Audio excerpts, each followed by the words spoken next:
Hey traders, to watch this video here for Thursday, last day of September, September 30th. I said in chat today that I was going to rant a little bit. I don't know if rant is the right word. Wayne likes diatribe, but I'm not. It's not about to lecture anybody. It's just I said I would talk about the downside of day trading, right? Because you guys know I love to trade. I literally wake up every day. Can't believe I get to do this for a living. But to me, the worst part about this job, it isn't, I mean, I didn't have a trading desk pile or anything. As a matter of fact, I ended the day, after a lot of stupid stuff, down $68. I call anything plus or minus 200 a flat day. So really, I ended the day flat. But the thing about day trading that's so aggravating is, like, say you were at work all day and you came home and, you're a swing trader and you've got your portfolio. You come home and you check your stocks and whatever. But when you're a day trader, you're watching things unfold all day long. So if you're a swing trader, you come home from work, you have no idea how many opportunities you missed, right? By not being there. But when you're a day trader, you're watching them all unfold right in front of you. So I saw so many things ripping today, and I skillfully avoided being in any of them. I tried to catch a couple pullbacks. I literally had two different pullback bids today that I got filled like 19 shares on one and 60 shares on the other. I was going for 1,500 on both. That's the kind of aggravating day I had. But then what makes it worse is just watching all these things ripping. You can't find a way in. You're not supposed to chase, so you don't chase. And trust me, if I ever do throw in the towel and just say I'm going to chase because everything's ripping, all these different stocks are ripping, here goes another one. The first time I chase one, it will bring that stock to a screeching halt and a nasty reversal because I have that skill, I have that power. I can stop any rally in its tracks by just buying at the market. And many of you probably feel the same way. So it was the most aggravating day. I mean, most people would say, hey, Mike, you lost $68 or whatever it was. That's if that's a bad day for you, then you're doing great. And that kind of is a bad day for me, but it wasn't the $68 loss. It was just missing this one, missing that one, and taking one that and catching a rug pull on it. You know what I mean? It's like you want to hear something sad. My best trade today, and it wasn't anything I called in chat, was a long in CEI after the carnage started. I had a nice little quick trade in that, but again, it wasn't A plus by any stretch.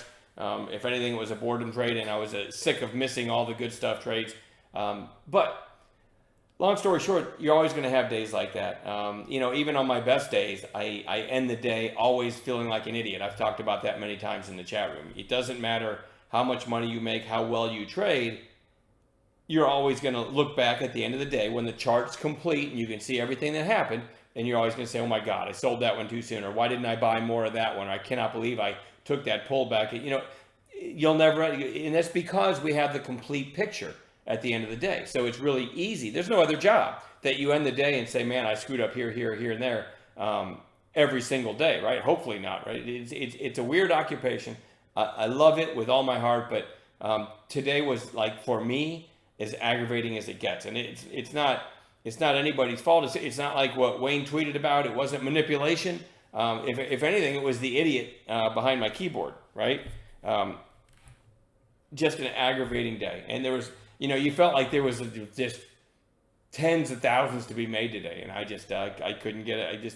By the end of the day, I literally typed in chat, it's like the trading gods, they've told me today I am not going to make any money. So, and I actually ended up pretty well, considering I had one nasty rug pull that put me kind of down sort of ugly in the afternoon when I was just basically flat most of the day. And then I had that CEI trade that put me right back to flat again. So anyway, stupid day. You're going to have them. Shake it off. I know a lot of you had a great day, but I also saw some people that were aggravated like myself. But some really nice calls in chat. So let's start off with the SPY and just show you that. We gapped up a little bit today, but as I pointed out in pre-market, we were only gapping up barely into yesterday's ugly candle, and that's generally not very bullish. And it ran, but then ended up going out near its lows. So we're definitely seeing a weaker market than most of us are used to in the recent past. So let me just show a couple highlights because I thought there were some pretty cool calls in the chat room today. The number one call was Nicholas when PALT looked like this. He called it back through 7, and look what happens. It goes through 7. He gets stuck in the halt, or whoever took it with him. I didn't get this, or this would be a whole different tone of a video. I would just be like, man, today was amazing. Everyone should have made a bunch of money, right? But anyway, what a great call by Nicholas. So you get stuck in the halt if you got the 7 break.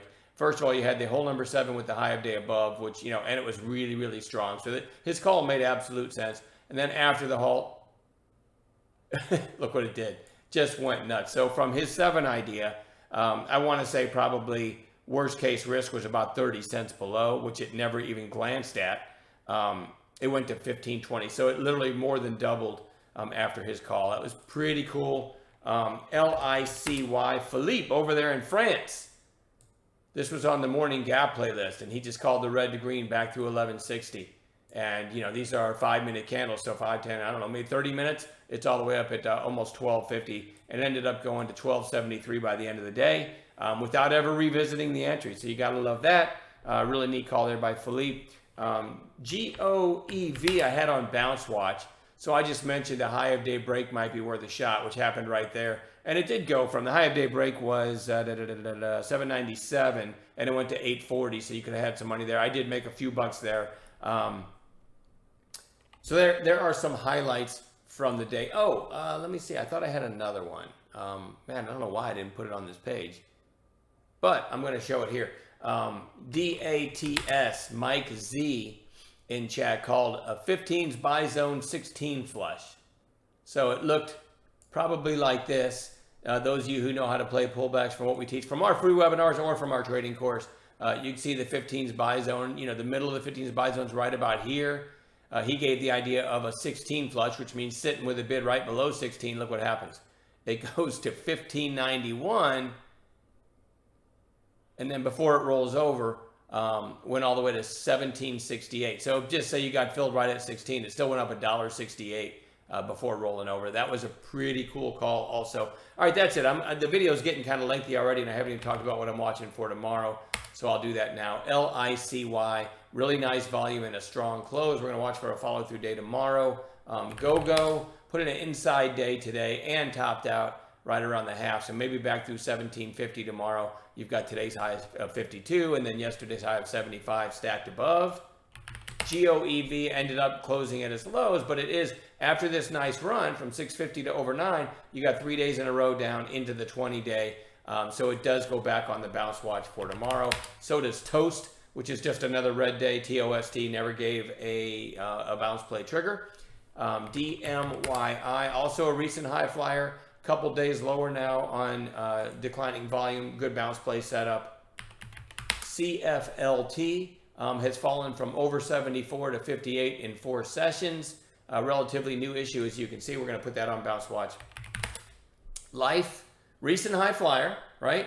And now you're down, what, 4 days in a row right into the 20-day. That's a pretty good bounce play setup.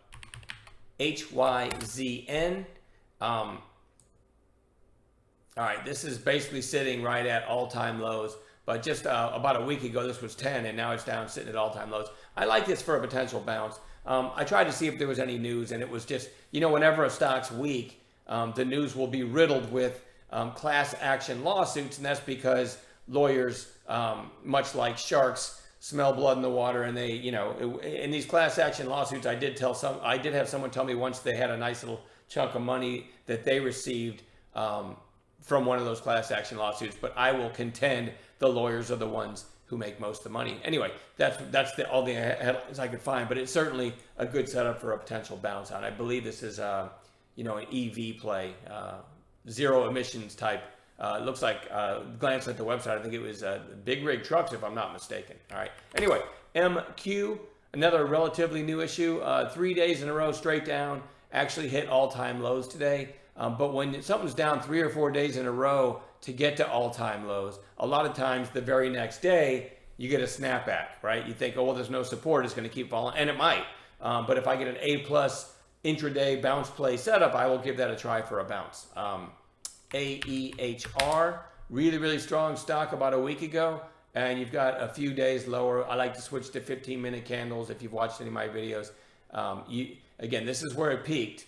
at 16.75. The very next day, see these vertical lines? That's the opening bell. The very next day, put in its high early. The very next day, same thing. It almost took it out here in the afternoon, but it didn't. And then today also put in its high early. What I'd like to see is an afternoon high of day break, preferably out of a narrow range. And I will give AEHR a shot if that happens, or maybe it meets one of our other intraday bounce play setups. UFAB, nice pop back here, came back down and is already curling back up. That's a good long setup if we get a proper setup on an intraday basis. RGC topped out back here. I mean, a huge move back here, right? Then finally came down, seemed to have found support, bounced to almost 25 and did the same today. Kind of kicking myself because I should have thought the way this thing has moved in the past, this could be a good after hours one to watch. And I look in after hours, it went over 30. Actually, right now it's trading at 23.75 though. So, but it looks like when that broke 25 in after hours, you got like a $5 move. I'm kind of kicking myself because that would have made up for my stupid day, but I needed to get out of my office when the bell rang, right? Anyway, ORN is gapping right now, and after hours it's trading at 602. Some multi-million-dollar contract. You have to look up the news, but it was as high. It was over 7 in pre-market or after hours. Sorry. Right now it's trading around 6. Certainly a potential gapper tomorrow. And then SPCE gapping right now. It's trading very close to 25 bucks. It was slightly over a little bit ago, which isn't a great gap, but they did have a headline that the investigation or something by the FAA is over and they're cleared for takeoff, no pun intended, going forward. So that one's potential gap play tomorrow too. I'm done, Bab. I'll see you guys in the chat room in the morning.